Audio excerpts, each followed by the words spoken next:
Hey, sorry about the wait. I'm Danny Knightmare. I'm Gory B Movie. And we're Horror Addicts. And we just got done watching Terrifier 2. Did we though? Yeah, not too long ago. And if you love the first Terrifier movie, you'll probably love this one too. It is a bloody mess. It's scarier, gorier, and clownier. Yeah, like it makes killing an art form, which I guess is why his name is Art the Clown. Killing in the name of art. Yes. Rich! Hey, we got Rich, we got Kevin. How you guys doing? I got the Wolfman, guys. It's Wolfman with a bun. It's hipster Wolfman. And David Howard Thornton is back as Art the Clown. Though he's not the very original, is he? He was in Terrifier 1. He is not the original. He's in the first big Terrifier. The origins of Art go quite further back. He's in All Hallows Eve, and he's in All Hallows Eve 2, which was played by a different guy in both of those. There's also a short film called Terrifier. That was kind of like the original Terrifier before the feature-length one. So those were all a different guy. Yeah, but he's really taken the role on his own and just ran with it. So he's very scary. He's very creepy. He's very awkward.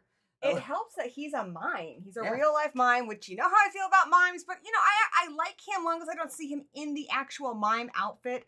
We're probably good. Me being afraid of him makes the movie better. Yeah. I'm also excited to see the same actor in the mean one, the horror Grinch movie. Yeah, he's a mean one. Mr. Grinch. Yeah, I'm looking forward to that. Hey, Mr. Flickster and Kevin are here. What up?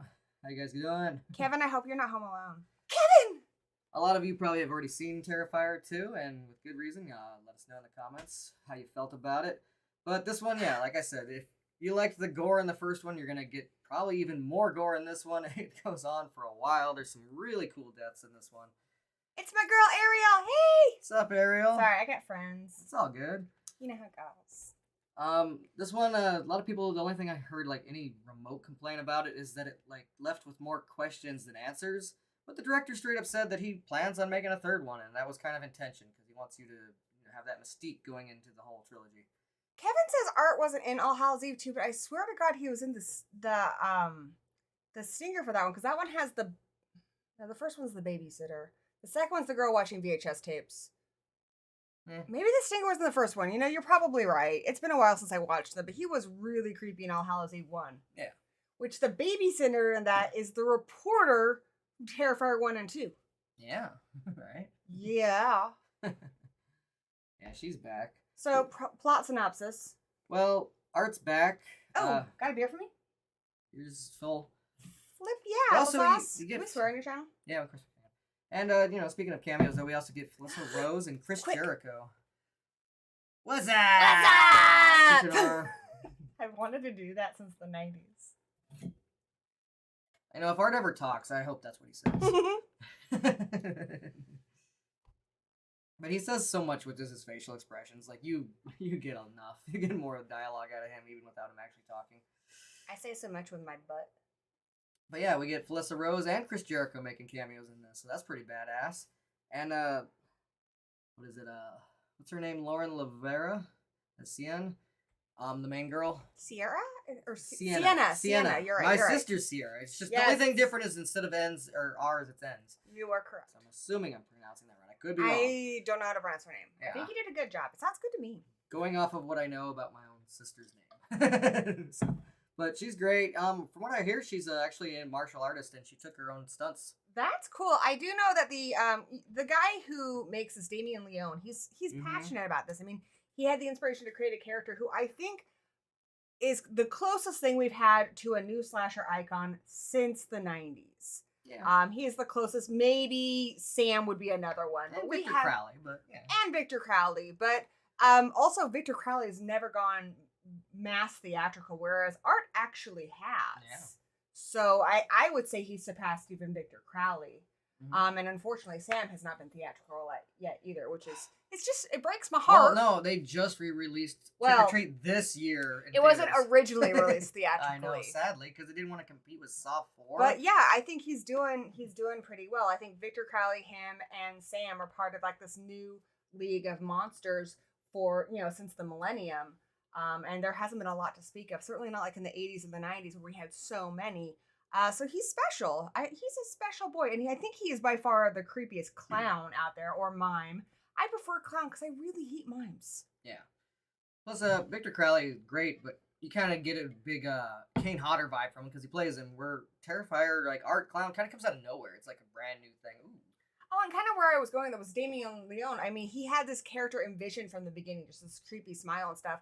And that's kind of what happened with Terrifier 2, from what I've read in the interviews. He just had this image of a girl, kind of like a Valkyrie with the wings, and he's like, "Oh, that's what's happening in this universe now," which I think is cool because I did feel for the characters, the two girls on Halloween in the first one, but halfway through, they're dispatched, and you're like, okay, the character you're following here is Art. You realize that Art is the main character. And in this one, it was actually nice to have a character to root for, because with Art, you're like, I kind of want to see the gore, but I feel bad about it. I don't feel good rooting for this guy. I feel good rooting for Sienna and her little brother. Yeah.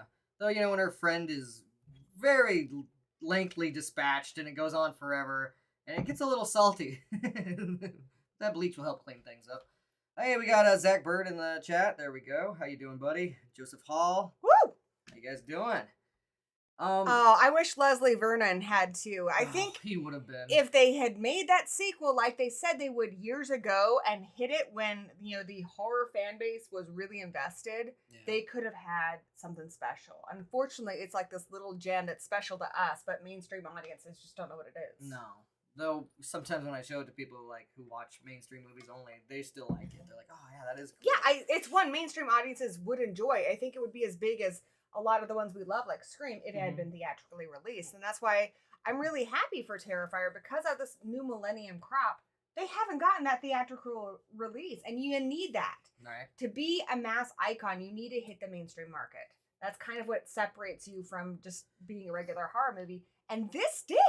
Yeah. And it's a sequel. The first one didn't, that's pretty flipping impressive. I think it'll be even better by the time we get a third one. We'll have this whole thing going, and maybe even more. The whole Valkyrie thing, as you're talking about, I've heard, because she's like honoring her dad because he was drawing a bunch of drawings before he passed away. There's a fan theory that Art the Clown is her dad. I have heard that. I've heard a few theories about her dad. One I've heard is that he is her father, which would be really weird, particularly when we see this. I can't say the word right now. You know how sometimes I can't pronounce it. Yeah. Circular. I'm trying to say the word that means circular, but I don't mean circular. Anyway, how things go in motion with him, how he's born in this movie. So it would make sense, possibly. I like to think that her father, because there's a big supernatural kind of vibe in this. It's certainly not like he's not a straight up killer. He's dead. But he will use a gun. Well, yeah, this is more like Freddy Krueger territory, though. I think because she's destined to be his foil, I think her father had visions about her doing it.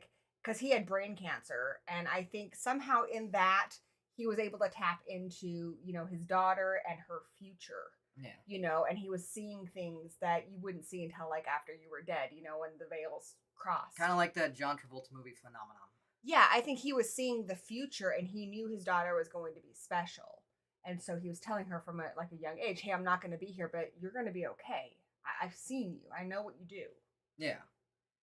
Oh, there you go. Dino's helping. Hi, Dino. Hey, thank you. Cylindrical. Thank you. Gosh. Nothing worse than when you can't remember the word. Thank you, Dino. You always got my back, buddy. But yeah, I mean, I don't know. I kind of like that theory, but I also like what you just said there too, where I think they'll both work. I'm looking forward to those answers. And I will say, if you, like me, I really enjoyed this movie, because I think what I like about this movie is it feels kind of like a nightmare. You know, when you wake up from a nightmare and you're like, wait, that didn't make fucking sense. Right. But you're like, that was cool, but it didn't make any fucking sense. And there are parts of this that don't make any fucking sense. What's going on with the show, the TV show for little kids? See, I think that is a memory of hers. I think that's a repressed memory. I think her dad was on that show. Maybe. I think there's something. And if Art is her dad, that makes perfect sense. Yeah. But I think she did see everyone on that show get killed, and it's like a repressed memory. Possibly, yeah. That's what I think. So I think they have some kind of connection that's kind of buried deep. But, I don't know.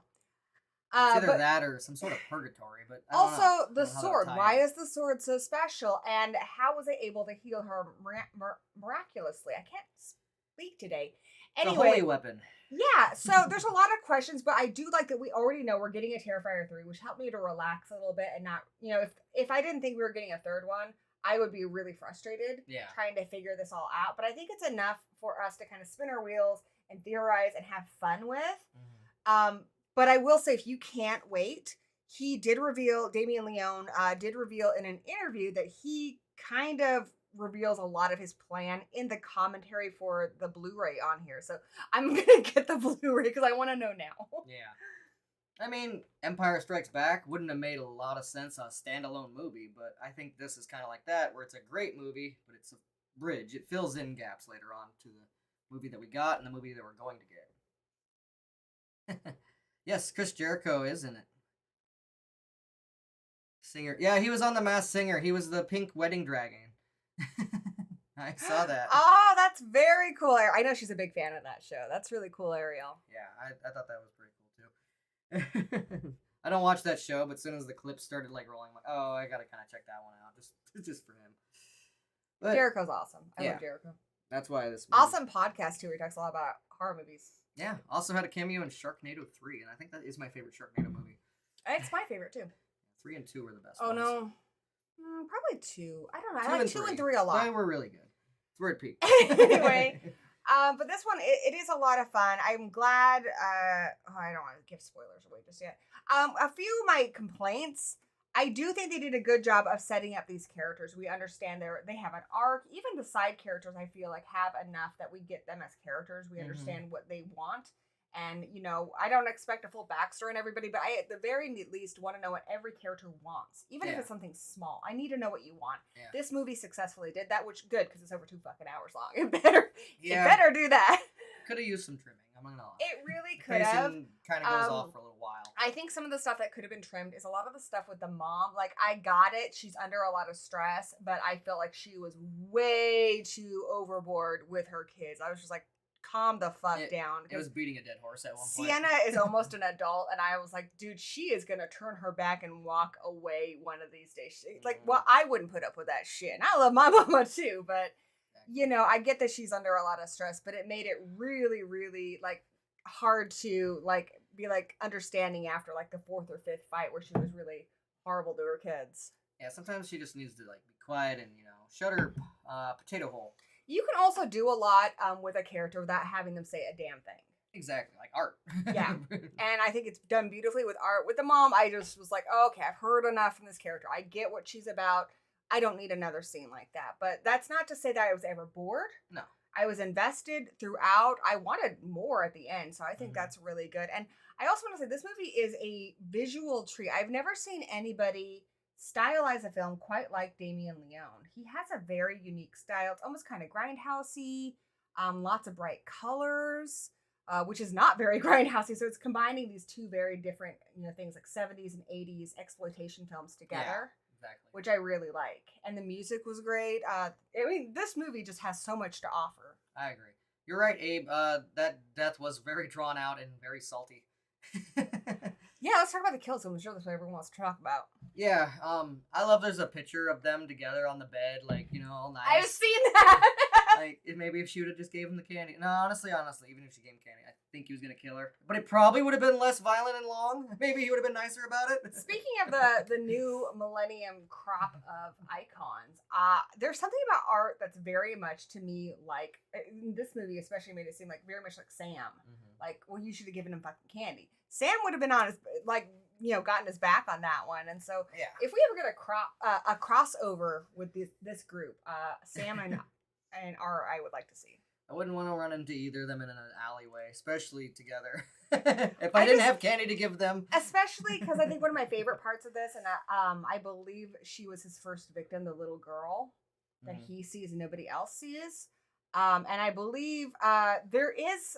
Okay, so the way I'm interpreting it, there is an essence that keeps Art alive. Art was a killer in life, and he has died. And there's some kind of an evil essence that keeps him coming back, that will keep rebirthing him. And I think, ultimately, to kill him, you need to kill whatever that essence is, which is some kind of supernatural thing. So I'm imagining there's going to be some kind of magic that has to happen because Right. it's a supernatural magical entity. But I think it's taking on the face of his first victim. And, he's developed kind of like a weird fatherly afterlife relationship with it. But I think she's incredible. She's really creepy. And that's another reason why I'd love to see him with Sam, because I think we'd have a similar relationship between the two of them where they're just like, oh, good times. Yeah, she was creepy as all hell, the ghost girl from the Funhouse. It kind of gave me like an Alexa Bliss vibe there going on, but just younger and a little more creepier because she is younger and just dead. And she did a great job too, being so young and acting entirely with her facial expressions and such. Oh yeah, really impressive stuff. I'm a grown man, but if I came across her, I'd be like, nope. Yeah, I'd straight out nope out of that one. Fuck that. Like honestly, as much as I would hate to fight Art the Clown, I'd probably rather fight him than her, just because I don't know, she creeps me out a little more just looks wise. We're gonna talk about the kills, but I think honestly for me the scariest part in this movie is when Sienna is at the costume shop and he's just like watching her, like because everyone's been in a situation where you've seen somebody who's kind of rubbing you the wrong way. Hopefully they doesn't look as scary as him, but to have that person also staring at you and messing with you, and she doesn't feel safe even though she's surrounded by people, because he's not doing anything just yet, but there's nothing stopping him from following her home, and so she feels completely unsafe, and you really are invested in that scene. Yeah, and I also love his glasses. It was kind of like when he was staring at the one girl in the first movie from the counter, and he was like playing around with her and trying to make her laugh, but she was just really creeped out by him, and her friend was also not having it. It was like that, but even more uncomfortable, just because he's like in the store, and it's a huge store, but it's pretty dark and empty just for the fact that it is. And the clerk tries to help out, but that doesn't work out for him. And yeah, I don't know. It's creepy. I want even to make another movie, they better have another scene where he's just doing that, because I feel like that is art. That is arty. Well, and honestly, I will say, as somebody who's afraid of mimes, that's the shit that creeps me out. Yeah. It's not imagining a mime crushing somebody to death with a sledgehammer. It's stuff like that. And also the fucking box thing. Like, what the fuck are you doing? There's no box there. Is there a box there? I don't know. Mimes are upsetting, guys. They're really fucking upsetting. Yeah. What is the chat saying about any of this? Okay. Oh, I do. Yeah, he is an artist. I agree. Hey, Abe. Very brutal. Abe, how you doing, buddy? Yeah. Did you see the movie Victor Crowley? Yes, I have. Yeah, they do want to make another one. In fact, Adam Green has pretty made it clear that there's the Hatchet trilogy and it's supposed to be the Victor Crowley trilogy. He might even be done almost with the second one because he made that first one, Victor Crowley movie, he made that in secret. So who knows? He might even be making this next one in secret. It'll probably have his little dog in it, Arwen. So I'm looking forward to that. Definitely looking forward to more Art the Clown. And yeah, I'm gonna have to say, definitely, I give this an own it. If you're a horror fan, I know it's too brutal for some people. They get weak stomach about that kind of stuff. But I give it a personal own it. Definitely a see it. I think for all horror fans, this is absolutely a see it. For mainstream audiences, it really depends on how much gore you can handle. Yeah. If you are a gore hound, 100% this is your bread and butter. This is your new favorite movie. Yeah. If you are squeamish about gore, and unless you want to be challenged, I would skip this one because it is massively gory. And to me, the gore doesn't really bother me because it's almost cartoonish. Like that's like not how heads work, but it's also a supernatural thing going on here. So I think it adds to it. But yeah, I think for all horror fans, like if you're a genre fan, it's absolutely one I think you should see because they're doing things in this movie that haven't been done before. And 100%, if you're a gore hound, just buy it. Yeah, if you love movies for great kills, like if you're into the Saw or slasher films because you want to see cool kills, then yeah, buy this. It's an own it. All right, let's kind of go into spoiler territory. A lot of people have already seen this movie, so I don't think it's that big of a deal. But yeah, it's like I'm squeezing boobs. So yeah, her wings caught on fire, but then she got another wings, and she still has that sword, and her brother knows something's up with that sword because when the mom is killed, he runs to get that sword, and even Art looks at it weird and decides to go ahead and just take it, put it in his sack full of cool little weapons because he's got a sack full of just rusty ass weapons instead of, you think it's like candy sack because it's Halloween, but no, it's weapons to kill you with very horribly. So yeah, I guess he decides to keep it, but that's kind of his undoing because later on when he stabs her with it, she doesn't die. In fact, she's healed, and she has a weapon now that she can kick his ass with. She chops him up pretty good. Surprised her brother didn't die, but then again, maybe this movie has a little, despite the fact that there is some brutal violence in this movie does have a little happier ending than the first one. Like there is That's true. Well, there's hope at the end of this one. This one has a little more hope. The first one was very bleak. So I do like what's going on with the survivor character of the first one. Yeah. It's interesting what's happening there. Very, Definitely catch that stinger. Yes, exactly. That's where you're going to get your Jericho anyways, because he's an orderly. And I will hope that he comes back for the third one. Talking about the bed kill, that one's interesting because I think that is like the new big art kill. Sawing down the middle Yes. is the first one. This salt in the wounds This is the is second kind one. of the big one here, and it just keeps going on. Like just when you think it's over, no, it's still going. And I guess the inspiration for this for Damien Leone was he was looking at pictures of Jack the Ripper's victims, and one of them it was just like paste. It was just human. You couldn't even recognize it as a human. Yeah. And he was sitting there in his head going, "What would it take to make somebody, end up like that?" Barely even looks like a human body. And apparently he's very creative because that's what he came up with. He actually said there were some things that he thought were too gruesome for this movie. So he does apparently have a line. The line, I believe, the thing he cut out was the boyfriend, who drives him there. You see when he gets his dong cut off. Yeah. Originally, in his script, Art was going to take the dong and twirl it up like a balloon animal.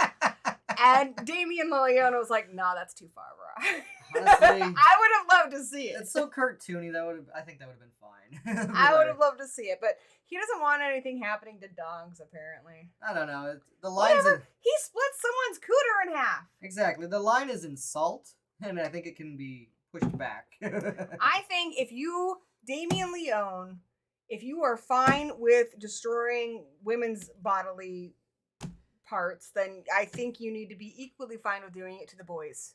It was destroyed. It just yeah, Kevin says it's not too far. I think that would have been funnier, honestly. I think it was more realistically violent the way they did it. But if you would have done that, it would have been maybe that was it. Maybe it was just too cartoony, but I don't know. How can art be too cartoony? Rich says films always let me down with the dongs. Yeah, I think a lot of people would have been here for it. I think so. I don't know. Maybe they just didn't want to X rating or an NA or something. 17. I think they would have gotten one. Yeah, maybe. Because it's all independently made and stuff. Who knows? But this one kind of, like you said, this one actually did hit up some theaters and stuff. So it did. So I don't know how does that stuff even work these days? I don't know. I mean, Chucky couldn't have said the F-bombs and done all the killings that he did on cable back in the day, but now he's doing it on the Sci-Fi Channel. So yeah, it's a whole new world out there for horror. I think streaming has made lots of things step it up where they have to compete with streaming because, if movie straight premieres on Netflix, it can show whatever it wants. But if it does go in theaters or it's on cable, they have to censor it. So I think those ones are competing with now streaming. I'm all here for it, though, too. because the MPAA shouldn't dictate what people... I mean, yes, if it's a propaganda film or something, nobody should have to see that shit. That's evil. Or a snuff film. But anything beyond those things and other, kinds of horrible, illegal things... I think it's fair game. When you're making a movie, you have a palette. And I think gore and guts, blood, it's just one of the paints you can play with, suspense, all those things you can play with. And so, I absolutely would love to see more gory films. I don't think they're any less elevated than other films. You just paint with different... You paint with different brushes depending on your film. And I think a film like this, is definitely as artistic as something like The Babadook. Exactly. And like I said, I don't think the gore has anything to do with it being elevated or not. I think that's just put into the script and the time. It's one of those things that a lot of movies can make the you think. MPAA and other protesters against horror movies really cite as this is going to make people kill people. And the video nasties. Yeah, all of that stuff. That apparently this idea that if we see something horrible enough, we will be compelled to reenact that, and it's statistically just not ever happened. Horror movies don't create killers; they just make killers more creative. Exactly. If you're going to do something horrible, you will do it. A horror movie might give you some ideas on how to do something horrible, but it's not going to make you do something horrible. Same thing with music and video games as well, because people were killing each other in the most messed up ways publicly, like it was something you would take your family to go watch way before all that stuff existed. So I've seen every kind of horrible movie there is, and well, my alter ego has done some horrible things. I really have not reenacted any of them. exactly. So, anyways, that's kind of our thoughts. I loved Terrifier 2. Who do we got? Oh yeah, Ariel, I did see the Survivor Series. It was great. Long live the Bloodline and Sammy Uso. Ew, Rich. Ew. Shouldn't have let you watch that. Now you're gonna go out and get yourself pregnant because you saw it in a movie. So she chops up Art, but then we see that Art is reborn through his Survivor girl from the first movie. And where's that gonna go? It kind of gave me some Deadpool vibes with my baby Art. My baby Art. He does such a good job though, because I think it is hard. I mean, like compare a movie like Smile to Truth or Dare. Mm-hmm. Smiling all the time, if done incorrectly, makes your movie look goofy. Oh yeah. But when done correctly, like I would say Smile, and definitely with Art the Clown, it's Creepy. very unnerving. It's very creepy. Yeah. Nothing beats. God damn, I love that little hat. Right? I hate mimes, but I love little hats. Should get one. I'd be down for that hat. I could rock it. You fucking could, dude. Especially with your new haircut. That's sexy. And you know, that's some Laurel and Hardy shit right there, dude. Plus, I think we've had a fear for a long time of clowns in general. Like, they're creepy. Like, have you ever seen the original Ronald McDonald commercial?